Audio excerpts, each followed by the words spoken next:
Hello everyone, welcome back to Borma fresh. ഉച്ചയൂണിന് മേമ്പൊടി കൂട്ടുന്ന ഒരു പരമ്പരാഗത വിഭവമാണ് ഉള്ളിത്തീയൽ. ചേന, പാവയ്ക്ക, വെണ്ടയ്ക്ക മുതലായ പച്ചക്കറികൾ കൊണ്ട് തീയൽ ഉണ്ടാക്കാമെങ്കിലും ഉള്ളിത്തീയൽ അത് എത്ര കൂട്ടിയാലും മതിവരാത്ത രുചികളിൽ ഉൾപ്പെടുന്ന ഒന്നാണ്. ഉള്ളിത്തീയലിനായി 1/4 കിലോ ചെറിയ ഉള്ളിയാണ് എടുത്തിട്ടുള്ളത്. തൊലി കളഞ്ഞ് വൃത്തിയാക്കിയ ശേഷമുള്ള വെയിറ്റാണ് കേട്ടോ ഇത്.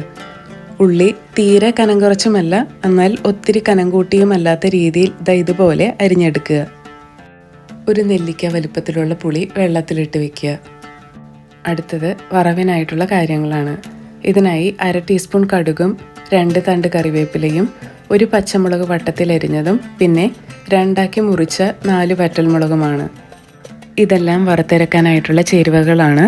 1 കപ്പ് തേങ്ങ ചിരകിയത്, 1.5 ടേബിൾ സ്പൂൺ മുളക് പൊടി, 1/2 ടേബിൾ സ്പൂൺ മാത്രം മല്ലിപ്പൊടി, 1/2 ടീസ്പൂൺ മഞ്ഞൾപ്പൊടി, 1/4 ടീസ്പൂൺ വറുത്ത് പൊടിച്ച ഉലുവപ്പൊടി, 3 ചെറിയുള്ളി കനം കുറച്ചരിഞ്ഞത്, പിന്നെ വേണ്ടത് 1 തണ്ട് കറിവേപ്പിലയുമാണ്. വറുത്തരപ്പ് ആദ്യം തയ്യാറാക്കാം.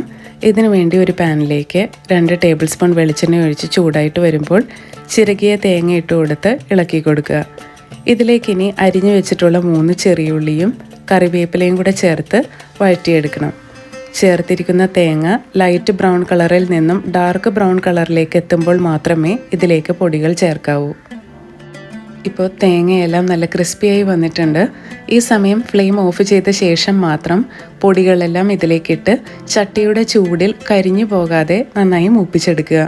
മൂത്ത് പാകമായാൽ വേറൊരു പാത്രത്തിലേക്ക് ചൂടാറാനായി മാറ്റിവെക്കുക.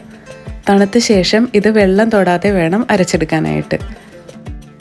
ഇനി ഒരു മൺചട്ടിയിൽ 1.5 ടേബിൾ സ്പൂൺ വെളിച്ചെണ്ണ ഒഴിച്ച് ചൂടായി വരുമ്പോൾ കടുകിട്ട് കൊടുക്കുക.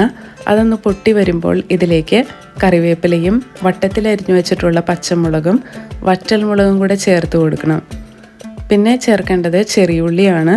അതുകൂടെ ചേർത്ത് വഴറ്റി ഇതുപോലെ സോഫ്റ്റായി വരുമ്പോൾ ഇതിലേക്ക് പുളി പിഴിഞ്ഞത് ചേർക്കുക.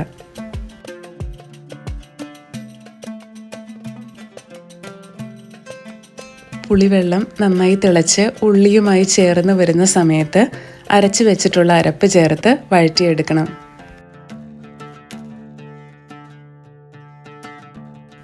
ഇതിനൊപ്പം തന്നെ മിക്സി കഴുകിയ വെള്ളവും എക്സ്ട്രാ 1/2 കപ്പ് വെള്ളവും ആവശ്യത്തിനുള്ള ഉപ്പും കൂടെ ചേർത്ത് കൊടുത്ത് നന്നായി ഇളക്കി ചേർക്കുക.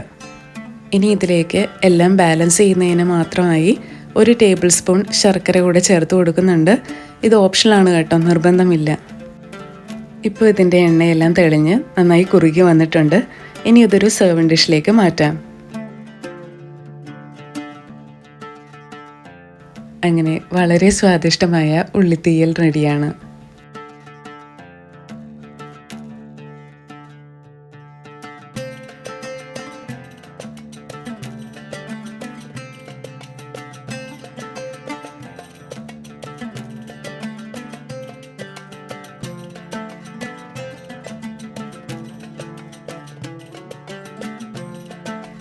ഉള്ളിത്തീയൽ ഇരിക്കും തോറും ഇതുപോലെ കുറുകി വരുന്നതാണ്.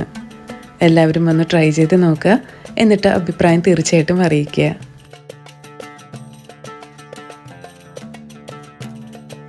അപ്പോൾ വീഡിയോ ഇഷ്ടമായിട്ടുണ്ടെങ്കിൽ ലൈക്കും ഷെയറും സബ്സ്ക്രൈബും കൂടെ ചെയ്ത് ചാനലൊന്ന് സപ്പോർട്ട് കൂടി ചെയ്യണേ. മറ്റൊരു വീഡിയോയിൽ വീണ്ടും കാണാം. Bye bye.